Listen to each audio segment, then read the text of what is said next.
create when you have both those guys on the field at the same time? And what do you expect from David Johnson overall?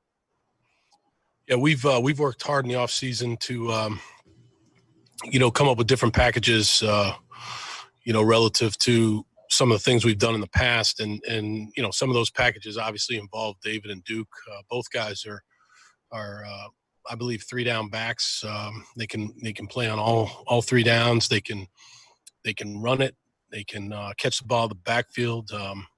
Really smart guys, really good communicators. I would say, David's come in here and been very impressive.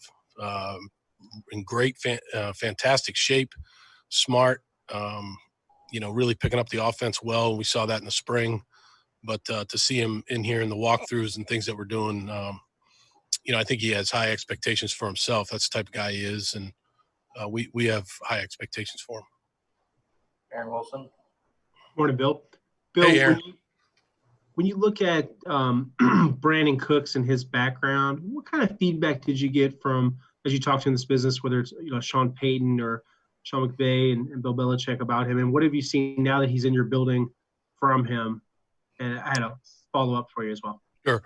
So number one thing that everybody talks about, Jack was around him in New England, also, is just what type of person he is. Really good teammate, cares about the team, does whatever the team asks, puts the team first. And then as skill set, great speed, a guy that has come up with tough catches in his career, good ball skills, and a guy that practices every day and really does a good job of trying to get on the same page with his quarterback, which he's doing here with Deshaun, although we're just walking through right now. But yeah, a lot of great reviews of Brandon. And my follow-up is, we're a few hours from the opt-out deadline for the NFL. About 60 players around the league have opted out so far, and just one from you guys. Have you had any more players decide that they will opt out as of now? And do you feel like otherwise, everybody's pretty much in and they're going to play? Yeah, we had one opt-out, Eddie Vanderdoes. Have not heard from any other players. We respect those types of decisions in the process that goes into those decisions. We haven't heard that from any other player. I think football, especially in the NFL, you're always, you're never surprised, so you just, you see what happens. But, I don't anticipate that today, but, we'll see how it goes up to the deadline. But, we've only had one to this point. Mark Berman. Hey, Bill, how are you? Hey, Mark. So I'll follow up to that. So to that question, has everyone reported that's supposed to be here beyond the one player who opted out?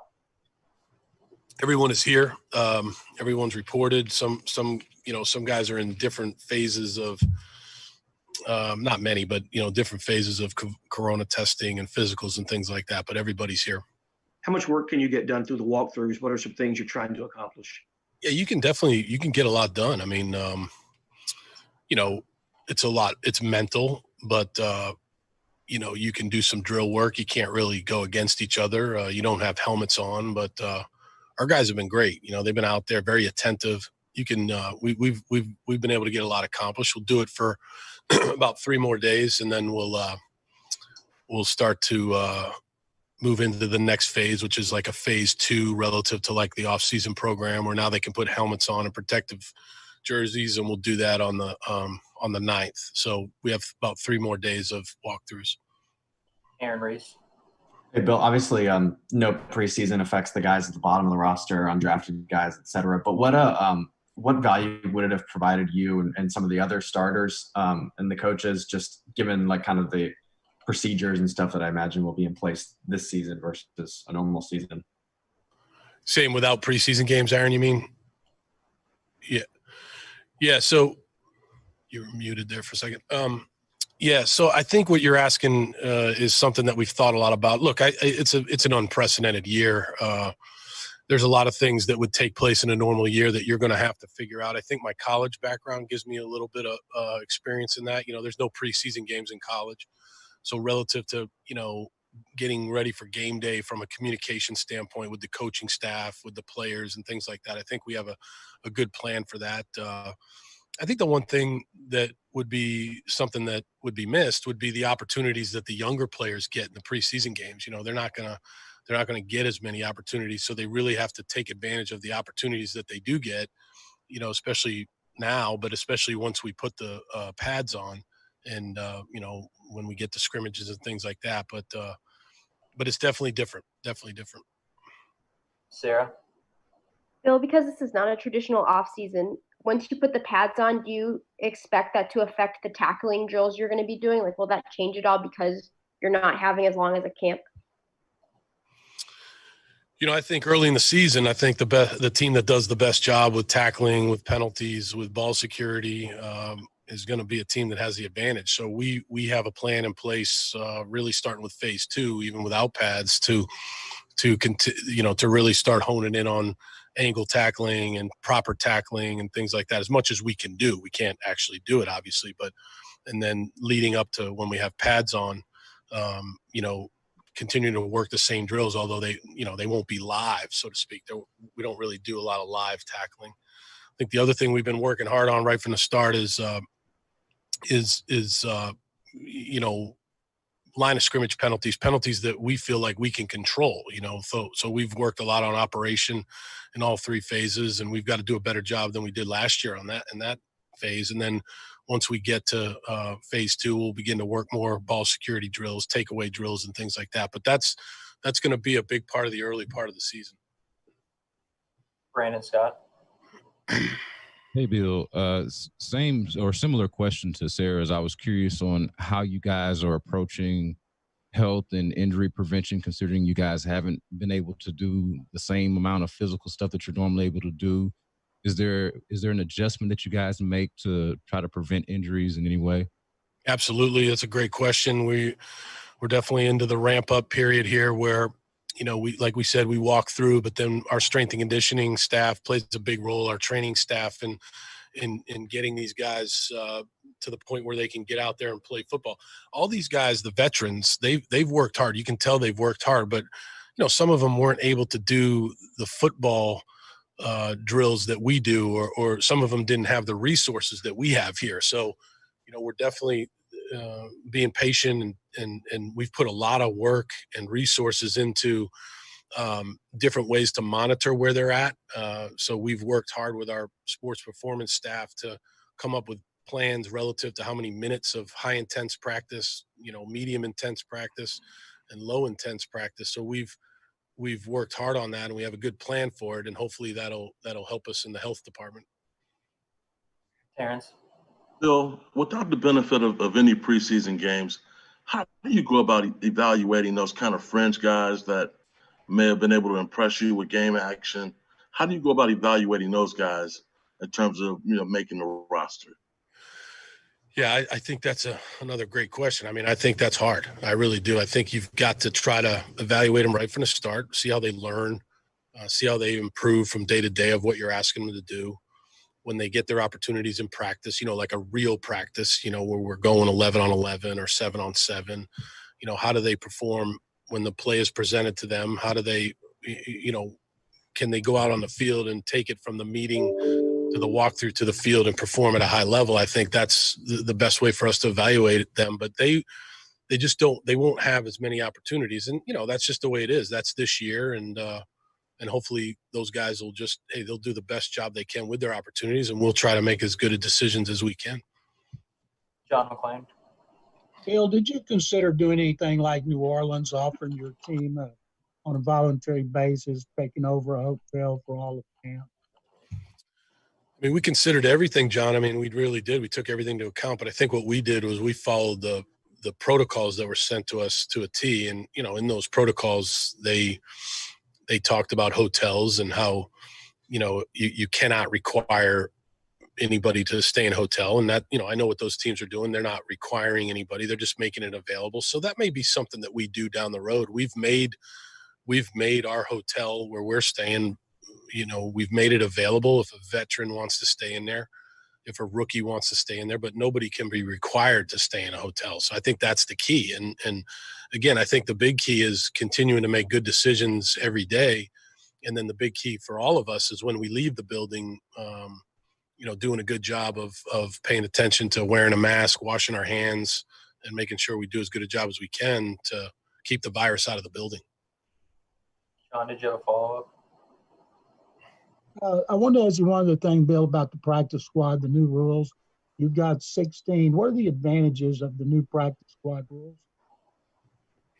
Yeah, there's some advantages. Yeah, you can obviously you have more than you've had in the past, and you can keep veterans on there. You can declare by, I believe it's Tuesday of game week, you can declare some guys that you want to protect, so that you have them ready for game day in case you need them. I think the rules they've done a good job with the flexibility of the roster rules, and hopefully we can do a good job of that every week with our, with Jack and Matt Bazergan and Rob Kissel, just making sure we do as good a job as we can of taking advantage of the flexibility of those rules. Aaron Wilson. Bill, a lot of times players will make their big jump from year 1 to year 2. With Titus Howard, now that he's recovered from the knee injury and working his way back, what do you expect from Titus in year 2 after what he was able to show you guys as a rookie and some of the success he had last year? Yeah, we have high expectations for Titus. He's obviously a large human being. He's a physical guy. He's smart. He's tough. He's a guy that dealt with some injuries last year, especially the knee injury, but he's come back from that. He's out here in the walkthroughs. He's got a better grasp of what we're doing. A lot of times, like I've said in the past, these guys, they do take a big jump from year 1 to year 2, and hopefully we see that with Titus. Aaron Reese. Bill, some of your players and coaches have talked about using like virtual or like quiz apps and stuff like that during this off season. I'm wondering, from a teaching perspective, coaching perspective, is there anything that you've taken from kind of adjustments you've had to make this off season that you think actually will just carry on even when life does return to normal a little bit more? Aaron, we think about that a lot. I think that I don't know what's going to happen in the future. I mean, I think, look, let's be honest. We're in the middle of a pandemic, a terrible pandemic. And, I don't know that any of us can sit here and look at each other and say we see the end of it coming anytime soon. So I think relative to your question and the virtual part of what we do, we're a virtual team. We're a virtual team. We will have a couple more face-to-face type meetings when we're on a phase 2 schedule, but we'll still be Zooming for probably at least 50% of the day.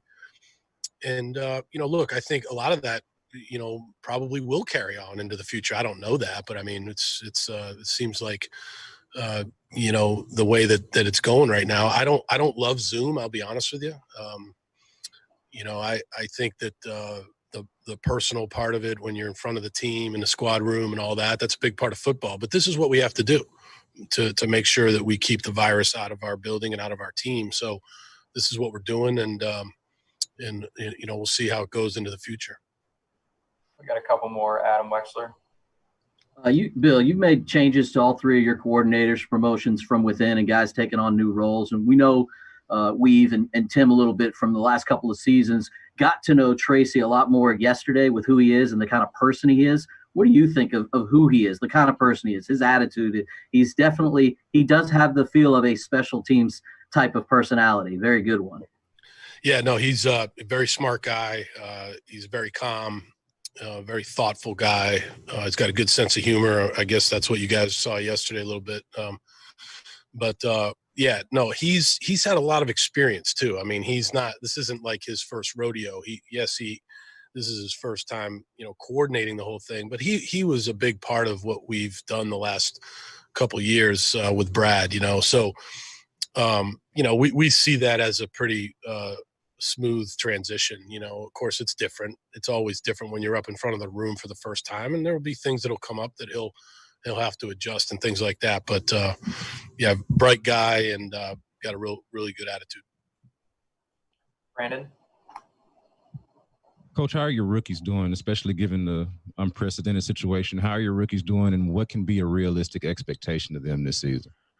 I've been impressed with the rookies so far, Brandon. I mean, they've it's a good group. They have a level of maturity that I think is really good.